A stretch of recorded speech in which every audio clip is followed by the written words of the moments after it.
If you died tomorrow, no one would miss you, my father said at my birthday while everyone laughed and nodded. So I disappeared and they lost it when they had no one to pay the bills. It was a May Day, Mother's Day, and coincidentally my birthday. It had always been like this since I was a kid. My special day was overshadowed by flowers, hugs, and gifts from my mom, Gloria, and every other mother in the family. Don't get me wrong, I have nothing against mothers, but when you're a child and your birthday goes unnoticed because everyone's busy celebrating something else, it hurts. And when you're an adult and it keeps happening, it hurts even more. That day, my dad, Jose, organized a big gathering at a fancy downtown restaurant, the Rose Garden, one of those places where waiters sneer if you don't tip generously, and each dish costs what a normal person spends on groceries for a week. The plan was to celebrate Mother's Day in style, not just for my mom but for all the mothers in the family, my aunts, cousins who were moms, even my 82-year-old grandmother who still demanded attention like she was the queen of the house. The table was packed, nearly 20 people. My parents, Jose and Gloria, sat at the center, like hosts of a royal banquet. My three older siblings, Luis, Diego, and Mariana, were there with their partners. Luis, the eldest, always had that know-it-all look as if the world owed him something. Diego, the second, was a deadbeat who constantly borrowed money from me, never paying it back. Mariana, the third, looked at me like I was a genetic mistake. Then there were my aunts, uncles, cousins, my grandmother, and even a couple of neighbors who tagged along to celebrate. Everyone was laughing, toasting, ordering more wine and food. And then there was Camilo, my younger brother, the only person at that table who ever treated me like a human. Camilo and I have had a special bond since we were kids, maybe because we were both the family's forgotten ones, though he was loved more as the baby. He was the only one who remembered my birthday that day. Before leaving the house, he gave me a quick hug in the hallway and whispered, "Happy birthday, Walter. You're the best." A few days earlier, my dad had called me to his room. "Walter, we need to do something special for Mother's Day," he said in that commanding tone he used when he wanted something. "Your mom deserves it and the family wants to celebrate. But, we're short on cash. You've always got something saved, right?" It wasn't a question, it was an order. I work as a financial analyst at a mid-sized company. I don't earn a fortune, but I'm good at saving and have always been the one paying the household bills. Electricity, water, internet, rent, everything. My parents haven't worked in years. Dad claims he's looking for opportunities, and Mom's housekeeping seems to mean watching telenovelas all day. My older siblings, Luis, Diego, and Mariana, are either studying or finding their way, whatever that means. No one contributes a cent except me. So, as usual, I pulled out my card and paid for the restaurant reservation in advance. I also gave Dad cash for flowers and gifts for Mom and the other mothers. I didn't complain because, though I'd never admit it, I've always wanted them to love me, to see me as more than the guy who pays for everything. But that day at the restaurant, I realized that would never happen. The dinner began with toasts and speeches. Dad stood, wine glass in hand, saying sweet things about Mom. "Gloria, you're the pillar of this family. We'd be nothing without you." Everyone clapped. Then my uncles spoke about their wives, cousins about their moms. Even my grandmother got her moment when Mariana handed her a bouquet, and everyone cheered. I sat at the table's edge, eating quietly, waiting for someone, anyone, to mention it was my birthday too. Nothing. Camilo, beside me, nudged me gently. "Hey Walter, aren't you gonna say something?" "It's your day too," he whispered. I smiled but shook my head. I didn't want to make a scene, or so I thought at first. As the minutes passed, watching everyone laugh, hug, and congratulate each other, something inside me broke. I couldn't stay silent. I stood, heart pounding so hard I thought everyone would hear it. I tapped my glass with a spoon to get attention. The table fell silent, all eyes on me. "I just want to say something," I began, trying to sound calm. "Today isn't just Mother's Day.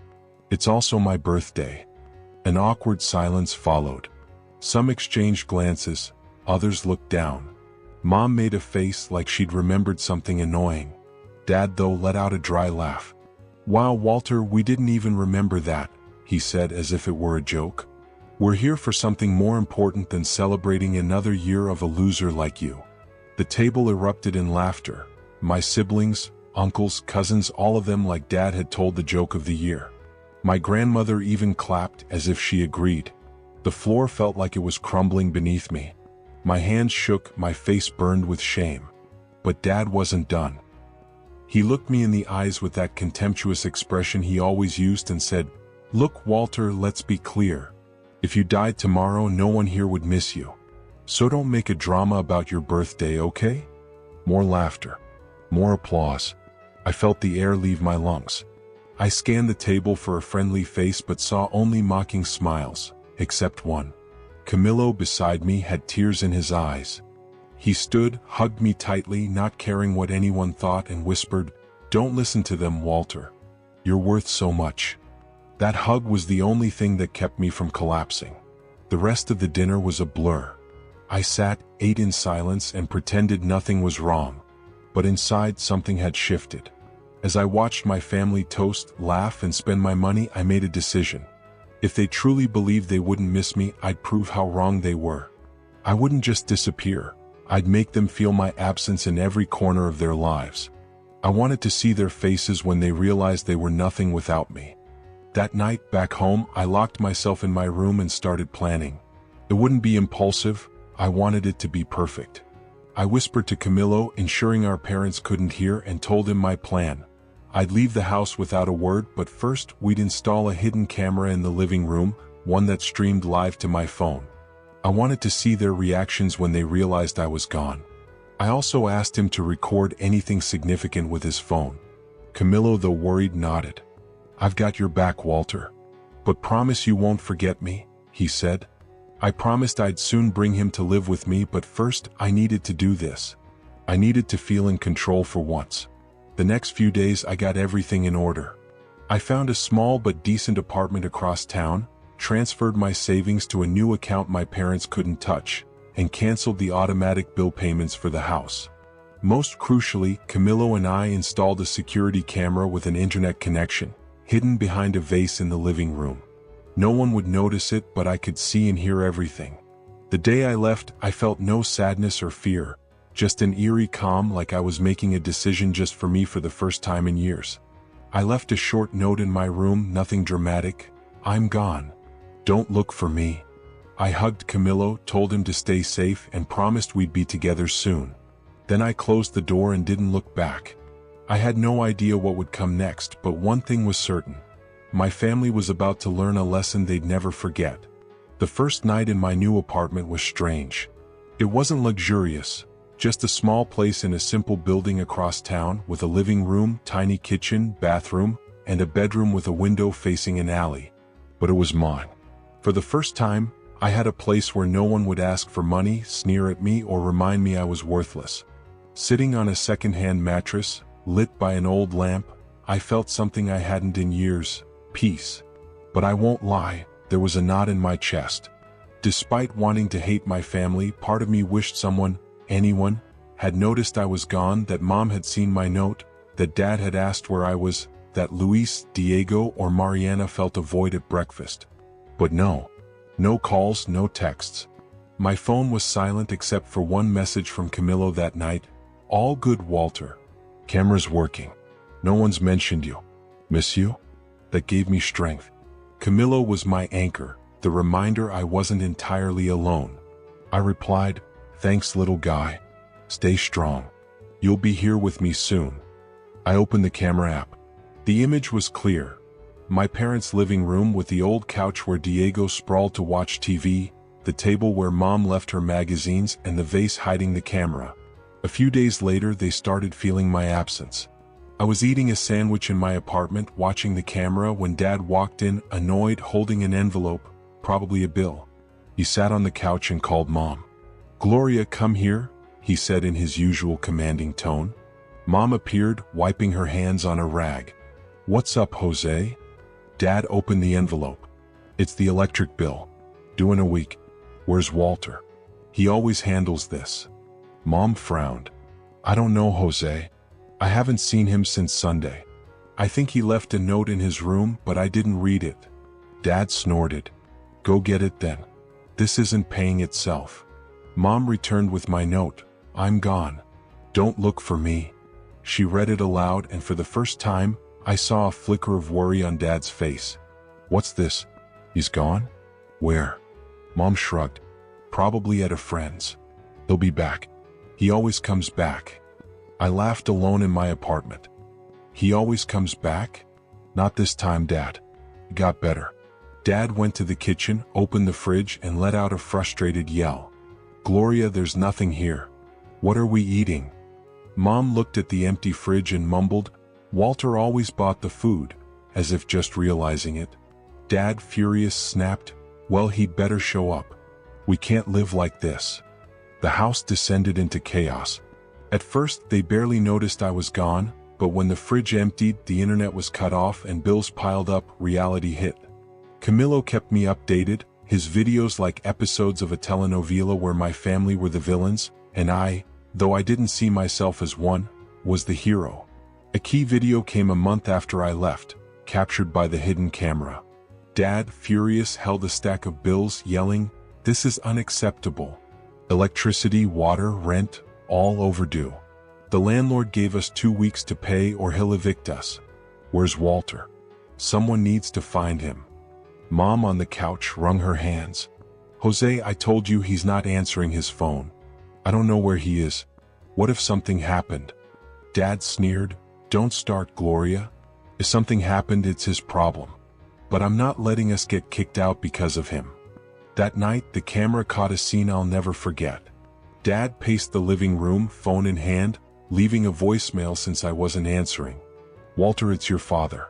This isn't funny anymore. We need to talk. Come home now. You can't do this to us." His voice was angry but laced with something new, desperation. Mom sat crying quietly. My siblings were there, each looking defeated. Luis said, "How are we paying rent? No one here has a job." Diego added, "Walter's gotta be out there. Someone must know where he is." Mariana, for once, said nothing, just stared at the floor as if finally grasping the situation's gravity. I smiled watching them, not out of joy but triumph. Dad said no one would miss me if I died. Now, a month later, they were desperate without me, not because they loved or valued me, but because their world was crumbling without my money. The eviction day, the moment I'd been waiting for, was the climax. Camilo texted early, "Walter, today's the day." The landlord came with 2 guys, said they need to clear everything by tonight. I sat in my apartment, coffee in hand, and opened the camera app. The scene was chaos. Dad was yelling, trying to negotiate with the landlord, who wouldn't budge. "Jose, I gave you a month. No more time. Pay or leave." Mom sobbed, stuffing clothes into trash bags. My siblings hauled their things, faces full of anger or defeat. Luis shouted, "This is Walter's fault. That bastard left us on the street." Diego, carrying a box, muttered, "Never thought he'd do this." Mariana, tears in her eyes, said, "I hate him. But we need him." Camilo discreetly removed the hidden camera before it was noticed, then recorded with his phone, sending me the video live. I watched my family fall apart, dragging their belongings to the street as neighbors peered from windows. Mom sat on the curb, head in hands, sobbing. Dad, for the first time, didn't yell, just stood staring at the house that was no longer theirs, with a defeated look I'd never seen. I felt a wave of satisfaction so strong it nearly overwhelmed me. This was what I wanted. This was justice. That night, I texted Camilo, "It's time, Cammy.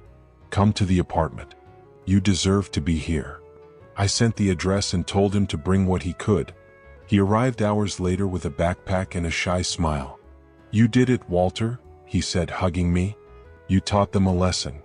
I showed him the couch where he'd sleep until we got him a bed, and we talked until midnight. He told me our siblings had scattered to friends' houses, leaving our parents stranded. They said they'd sleep in a nearby park that night, penniless. We laughed as he recounted the day's events. The next day, I decided to close the story with my own eyes. Camilo said he'd seen our parents in the park, sitting on a bench with their things. I grabbed my jacket, drove there, and saw them, Dad, unshaven in wrinkled clothes, staring at the ground. Mom, eyes swollen from crying, clutching a plastic bag. I approached slowly. When they saw me, their faces shifted, surprise mixed with anger. "Hey parents, I said with a calm I didn't feel. Miss me? Dad stood pointing. You're ungrateful, he shouted. You left us on the street after all we did for you. Mom, voice breaking, added, Walter, how could you do this? We're your family. I laughed, I couldn't help it. Family? You're not my family. Camillo's my family, the only one who ever cared. You just wanted me for my money. That's not what you said, Dad. No one would miss me if I died? Well, looks like you missed me plenty. Dad opened his mouth but said nothing. Mom cried again. Please, Walter, she begged. Help us. We have nothing. Just a hotel, a room, anything.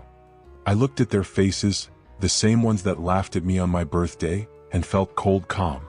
No, I said. I didn't miss you at all. I'm better without you. And you'll learn to live without me. I turned and walked away. Their shouts and pleas faded as I reached my car. I didn't look back, I didn't need to. That chapter of my life was closed. It's been a few months since then. Camillo lives with me now. We got him a bed and we're slowly making the apartment a home. He's looking for work and I'm helping with his studies. We talk, laugh, play video games like when we were kids. He's the brother I always wanted, the only one who saw me as a person, not a cash machine. I don't know what happened to my parents or other siblings and I don't care. Camillo sometimes hears rumors. Our parents are with a distant relative, Luis and Diego are couch surfing, Mariana's working something temporary. I don't ask for details, they're no longer part of my life. All that matters is I'm free from their contempt, their humiliation, their expectations. Every time I see Camillo smiling as we eat pizza on the couch, I know I made the right choice. Dad was wrong. Someone would miss me if I was gone. And that someone is all I need.